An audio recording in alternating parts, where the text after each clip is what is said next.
Work from home revolution.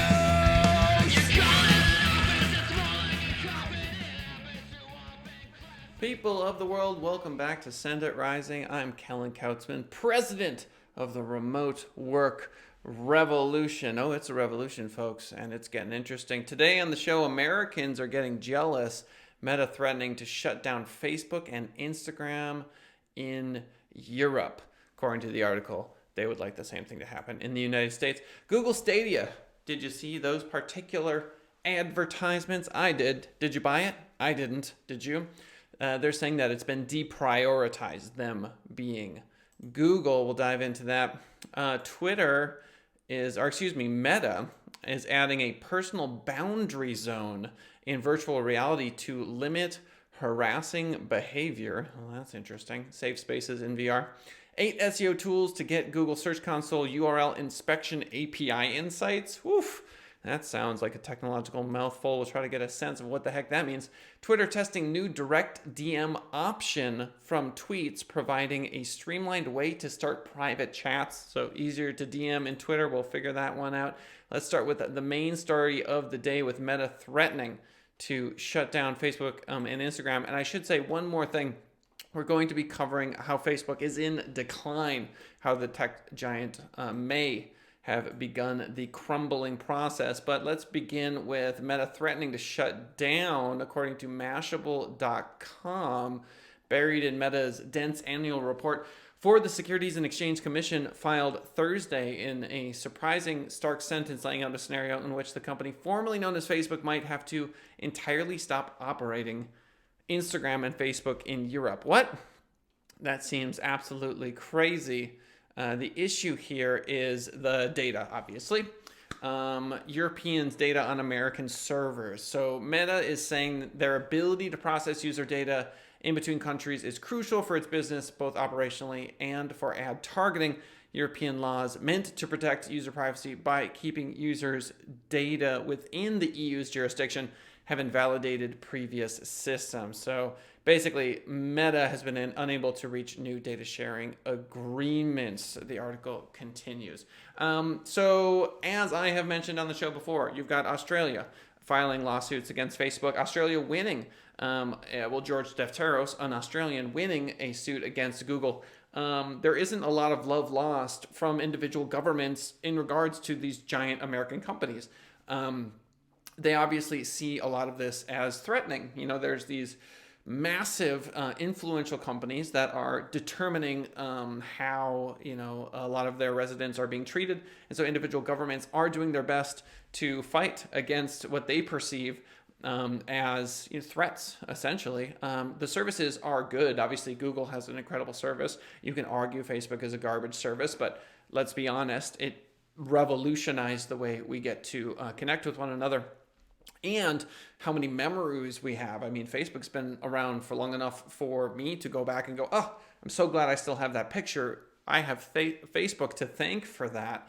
Quote, if we are unable to transfer data between and among countries and regions in which we operate, or if we are restricted from sharing data among our products and services, it could affect our ability to provide our services, the manner in which we provide our services, or our ability to target ads. This is a statement from Meta. So, I mean, at the end of the day, obviously there's so much money to be made in Europe. I do not believe for a millisecond that they would actually disrupt or shut down Facebook in Europe or Instagram. I think that's silly. But at the end of the day, the lawmakers are making it difficult for the folks at Meta to figure that out. Speaking of Facebook, for the first time in its history, according to TheGuardian.com, all links to all articles, the sources for the show are right there in the description if you want to check them out. For the first time in history, Facebook is in decline. Have they begun to crumble? Right away with the 26% drop, I thought to myself, okay, fascinating, interesting. We had Apple fighting against Facebook, saying, or rather giving to its users the ability to opt out of sharing data with Facebook. 62% of Apple users, when prompted, said, no, I do not want Facebook to have my data. This obviously cost Facebook a lot of money to the tune of $10 billion, according to the articles I've been reading. Facebook in the news last week, although you may not realize that because it has been renamed Meta. This is from TheGuardian.com, direct quote, in the hopes the bad vibes associated with its maiden name would gradually fade, blah, blah, blah. So 26% drop, but I checked again today. It's continuing to slide. There are a lot of people that thought it would be a good idea to purchase now. They thought, okay, we're going to go for it. Given that we saw a massive drop, those people are losing more money. It's continuing to slide. According to the article, given that Facebook has hitherto been a license to print money, so much so at one stage in 2019, when it was fined $5 billion by the Federal Trade Commission, its shares actually went up as Wall Street registered that the ostensibly massive fine was actually the equivalent of a flea bite on an elephant. Unbelievable. Why is it different this time? Well, the article goes on to talk about what I just mentioned to you, which is Apple made a huge change. You have the internal documents from Laura Hogan. I want to say that's her name, but for some reason I've said her name a million times. Anyway, internal documents leaked showing that hate speech is not being actioned nearly with the consistency that humanity deserves. And ultimately, stock market is reflecting that. And I think people in general are kind of over Facebook. And so I'm not bullish on Facebook. All right, so Google Stadia failing. Let's pull up an article here. All right, from Kotaku.com, Google quietly ditching Stadia. Bad news for all the Stadians. I didn't know that was a noun. Out there, a new report claims that Google is trying to salvage its Stadia streaming service by not focusing on video games, but instead looking to make deals with companies like Peloton to create playable experiences. You know, this to me is sort of meta all over again. The metaverse to me, and what I see with Horizon Worlds and a lot of what they're doing, is an attempt to be Nintendo. They want to be Sony and PlayStation, but they don't quite understand how difficult it is to create masterpiece games. It's not just throw a bunch of money at it. There's history and culture that goes into this. And so when Google just goes, oh, we'll just do a gaming streaming service, on its face, it's a great idea. But the actual execution of it is quite tricky. The service has apparently been, quote, demoted, according to Kotaku.com, within Google, with Stadia boss Phil Harrison now reporting to Google's vice president of subscription services instead of directly to Google's hardware boss, Rick Osterloh.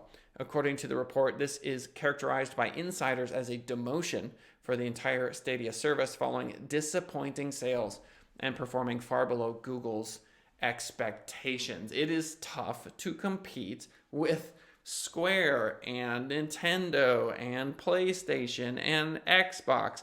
It's not that simple. You can have all the money in the world. It doesn't mean you're going to produce quality games. And so there you have it. Google Stadia has since responded to this report talking about how they're failing, posting a Twitter thread explaining that the Stadia team is, quote, working really hard on a great future. We're working really hard on a great future, they said. That's something. All right, Meta adding personal boundary zones in VR. This, to me, is very reminiscent of what I read in Ready Player One, where you can't swear, right? So they're in this VR environment. Not sure if you read that book, but they're in class and they'll drop an F-bomb and it's just silence, right? So there's literally like a 0.23 second delay, I want to say, in this virtual environment, and they know that you're swearing and they literally just stop. They stop it. It's just impossible to break the rules. And so here you've got personal boundary zones in VR, reminiscent of that sort of censorship. Quote, it's disappointing, according to Andrew Hutchinson with socialmediatoday.com. But one thing that you can always be certain of with any socially aligned technology is that some people are going to use it to harass and abuse others. So, whoa, I don't even want to say this. This is rough. But there's some really nasty stuff going on in the VR environment. I'll let you kind of use your imagination to figure it out. Meta explains, quote, personal boundary prevents avatars from coming within a set distance of each other, creating more personal space for people and making it easier to avoid unwanted interactions. Personal boundary will begin rolling out today everywhere inside of Horizon Worlds and Horizon venues, and will by default make it feel like there's almost a 4-foot distance between you and the other avatars. Wow. So people are doing things in close proximity in VR that are making people uncomfortable. And so they're literally hard coding safe personal bubble space. Wow. Functionally, according to the article, it doesn't change much about the current VR space. Wow, that is absolutely fascinating. That even in a VR experience, we as humans have that sense of personal space, even though we literally cannot be touched by these people. How interesting is that? Wow. SearchEngineLand.com, 8 SEO tools to get Search Console URL inspection API insights. What the heck are you talking about? This from SearchEngineLand.com. Google announced the launch of a new Google Search Console URL inspection API 1 week ago. The change provides access to third-party applications for in-bulk access to information only accessible for a single URL at a time through Google Search Console. If you are unfamiliar with Google Search Console, it's free. You should check it out. You can't really break anything when you're inside there, and it gives you a ton of information about your website as understood by Google.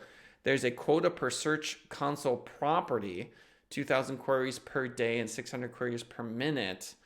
You can get index information such as crawlability and indexability status, last crawling time, sitemap inclusion, Google selected canonical URL, identified structured data. So basically, oh my goodness. So there is a link here, Google bulk inspect URLs. So if you're big into SEO and this is making you excited, or if it's scaring you and you need to educate yourself, check out the searchengineland.com link in the description to further understand this unveiling, if you will, because I'm looking at a Google bulk inspect URL tool, and this will allow you to get the previously mentioned data about your website. There's 8 of these tools. There's Screaming Frog. There's that's been around forever. Sitebulb, just a bajillion. So if you're an SEO or you're more interested in being an SEO, that is a great tool for you. Just click the link in the description. Twitter tests new direct DM option from Tweets, providing a streamlined way to start private chats.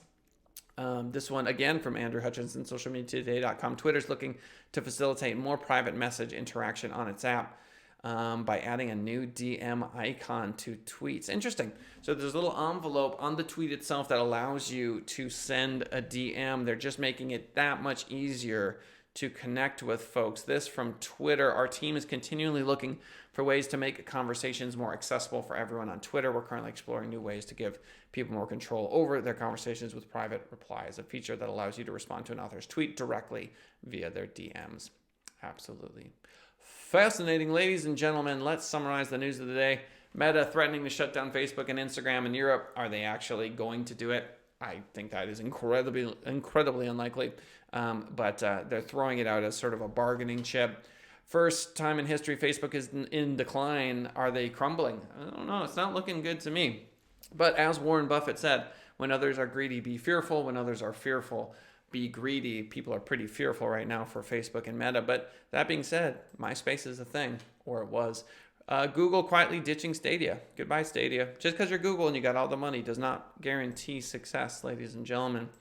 Meta is adding personal boundaries because apparently you can feel violated in a VR space. I haven't used VR enough to sort of like understand that, but I know how people are, and you know how people are, and what they'll do, especially when they're anonymous in a VR space. They'll act like absolute wild animals, and so you can only imagine what people are doing in that space. 8 SEO tools. Check the link in the description if you want to dive in, become an expert. Twitter test new direct DM option. Very interesting. I think Twitter is constantly reinventing themselves. I'm not a huge fan personally, but that's just me. Ladies and gentlemen, that is the show for today. Thank you so much for swinging on by.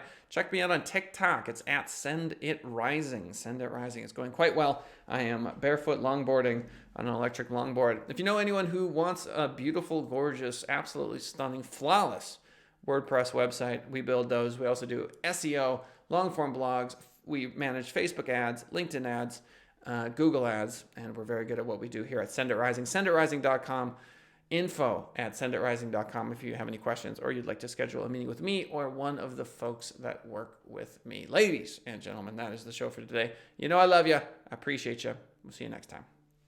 Bye for now.